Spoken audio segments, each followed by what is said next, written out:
Seorang anak muda di Jeddah sempat tervonis di pengadilan, akan divonis di pengadilan karena banyak indikasi, bukti-bukti kalau dia berbuat salah, padahal dia terzalimi. Maka dia menelpon kepada seorang syekh yang saya kebetulan dengar ceramahnya disampaikan tentang kisah ini. Dia bilang, saya pun telepon syekh dan saya berkata, syekh, saya 1 jam lagi ini akan divonis di penjara 10 tahun. Ini luar biasa dan saya tidak punya bukti. Saya harus lakukan apa nih? Kata syekhnya, kamu masih punya orang tua yang hidup gak? Dia bilang, masih ada ibu saya. Kalau ayah saya sudah meninggal. Dia bilang, sekarang kamu mumpung masih ada waktu 1 jam, keluar dari pengadilan itu, dikasih kesempatan keluar, kemudian cari rumah makan yang terbaik yang kamu lewatin, belikan makanan yang terbaik, bawa ke rumah ibumu dan ajak makan siang ibumu. Kata anak muda itu, syekh, saya sedang akan divonis di penjara, mana ada waktu saya duduk makan dengan ibu saya. Dia bilang, coba lakukan, niatkan murni, tulus, karena ingin bakti dengan orang tua.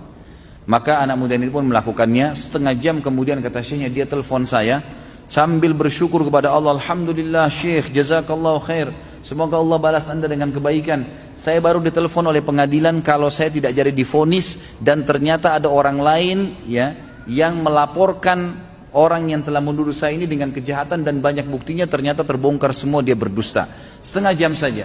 Kata syekhnya, kira-kira menurut kamu apa sebabnya? Dia bilang, syekh, demi Allah, semenjak saya masuk ke rumah ibu saya dan saya bawakan makanan, ibu saya sambil menangis gembira karena saya berikan makanan. Kemudian dia bilang, mendoakan saya, nak, semoga urusanmu mudah. Padahal ibu saya nggak tahu masalah saya.